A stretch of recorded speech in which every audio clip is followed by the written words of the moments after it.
Hello everyone, welcome to Game of the Day from this World Chess Championship match between Magnus Carlsen and Sergei Karyakin.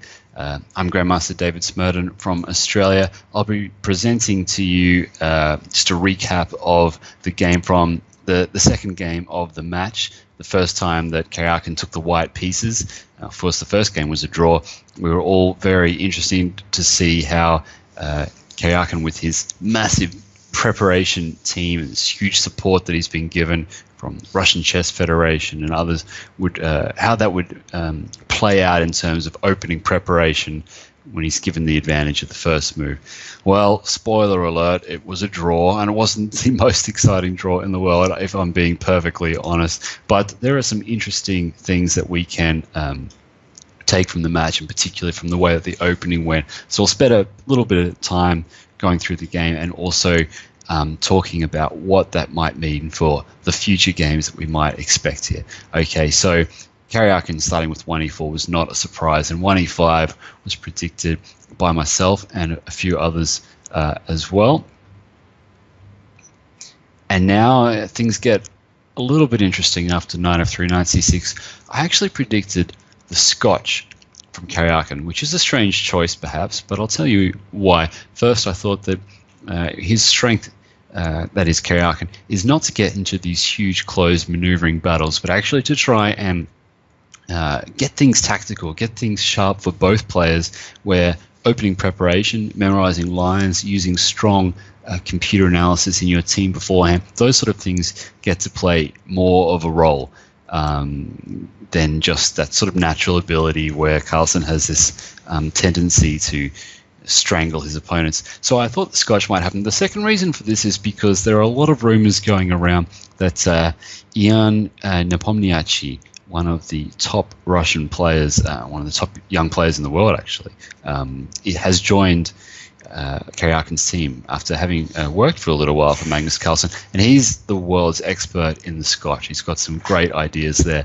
I thought that these two factors combined might have seen d4 played. It's also been played recently by Garry Kasparov, of all people, in his return match, his little blitz match that he had in St. Louis. But we didn't get that. We got the standard, the second most played opening in all World Chess Championship matches, the Roy Lopez or Spanish. And here I think a lot of us expected knight f6, the Berlin. This was a real feature of the match between Magnus Carlsen and Anand. Anand playing it quite often on the black side actually, but of course it became famous when Vladimir Kramnik used it as his main weapon against Garry Kasparov to win the World Championship match, largely thanks to this sort of Berlin Wall approach. So that's with knight f6. I wouldn't be completely surprised if we saw it again in this match, but typically if you're going to learn an anti-Spanish type system for a match of this sort of magnitude, one would expect that you'll stick to whatever your choice would be. And here Magnus played a6, which is already a big indication that his team had sort of prepared some other type defense. Now, we don't know exactly what his main line Spanish defense would be. Would it be the Breyer that he sort of used when he was younger, the Chigorin?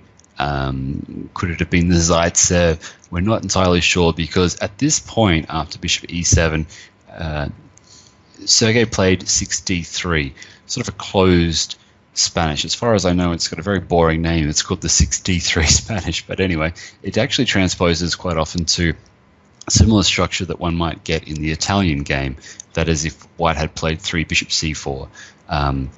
However, the modern way of playing this, as was promoted by Negi in his fantastic book in the Grandmaster Repertoire series, is actually not to play it with c3, preparing a later d4 as one might expect, but after b5, bishop b3, it's to play this strange move a3. That's really just to keep the bishop, because this bishop's a bit of a trump card for white.